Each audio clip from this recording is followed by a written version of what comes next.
Hi, everybody. It is Dawn.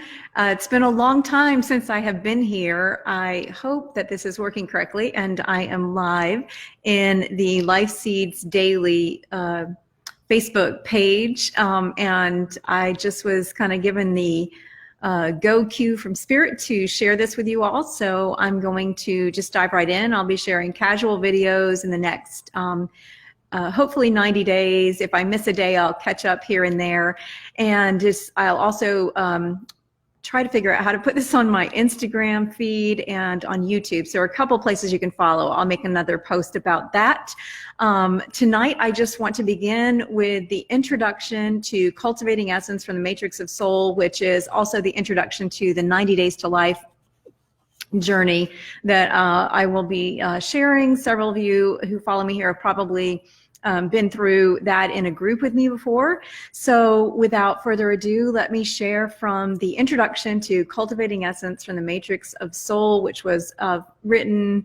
It's something I carried around in my heart for a long time, and I first shared it in 2012 in June of that year. So it has been 7.5 years.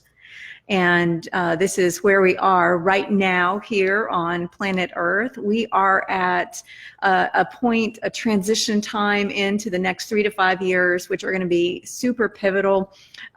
You can, if you want to kind of access a simple journey that I share that talks about what will happen in those 3 to 5 years, you can connect to the 33 essential qualities for thriving that I share in Birds of a Feather, and I will post the link to that below this post.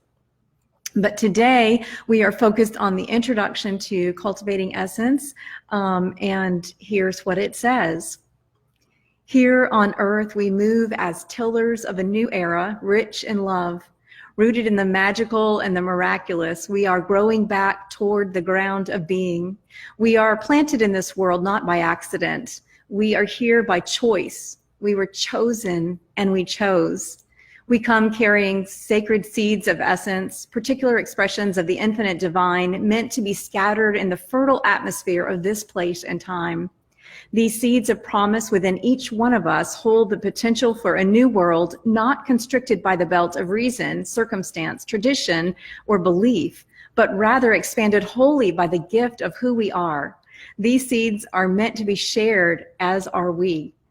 I see us connected one to the other and lifted in thanksgiving for this opportunity to return to the wholeness of who we once were and who we are even now. Whether we make this journey will be determined by the choices we make on a daily basis, moment by moment. The roads we choose to follow every day lead us either in the direction of fulfilling the call to which we once said yes, or they take us further away. Are we traveling in the way that leads us home? We come to this world as little babies, eyes closed, curled up, tiny toes wiggling, as we become accustomed to the feeling of our bodies. Innocent and pure, each one of us carries something vital and precious. Some of us know this from the beginning, others have forgotten. How we use the gifts that we are given and the gift of who we are is up to us. We have been given free will, and the choice of whether we use all of who we are and how we do so is ours alone. It's up to each one of us. Whether we acknowledge it, whether we choose to nurture it, whether we keep it hidden or throw open the whole of our lives and loose it to the wind, these individual decisions will determine our common course. This world affords us many opportunities to cover up the truth, to smother the seed and squander its gift. At every turn, we may be tempted to hide from the light we bear. It's easy to get lost. It's easy to convince ourselves we have nothing of value to share. The question of who am I rattles around in our minds. It's easy to set what we know we are here to do aside for a later time, when we know more, when we have achieved some measure of success, when we feel ready or brave or healed. Now is the only time.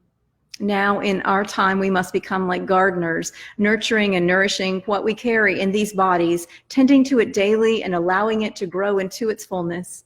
It is our responsibility and ours alone to choose to honor the unique sacred gift within us and to breathe life into that tender gift of mercy.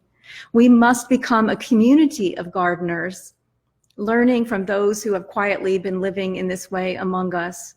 We must intentionally clear out the weeds within and prune overgrown branches that no longer serve our soul's purpose.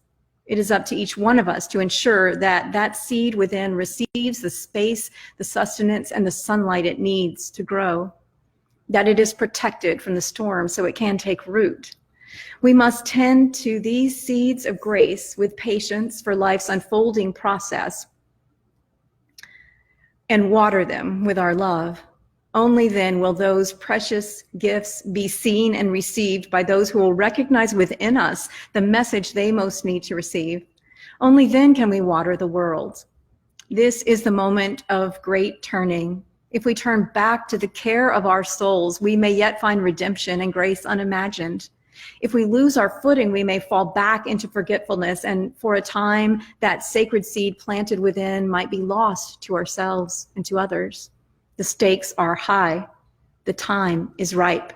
The world is waiting. We are the creators of a new society, an internal agrarian society that will lead to a civilization far more humane than that which we have created to date, as we focused on building external systems, organizations, and structures. Start with everything you already have. Tend to it. Care for that which has been entrusted to you. Bring it into harmony with all that is. Riff on its singular magnificence and allow that to awaken our world and all those who have come bearing their own song to amazing possibility. We are only at the beginning after all. Let's go. I will see you in future days here in the Lifeseeds Daily Facebook page. I was going to start a group, but I just didn't. I have a group, and I'll share it to that, and I'll share that link as well. But follow me on Facebook or Instagram. I'll put all the links below where I'll be sharing these broadcasts. Thanks very much, and happy winter solstice to you. I didn't actually anticipate starting this today, but when the sign is given, it is given. And so here I am. So lots of love. See you soon. Bye.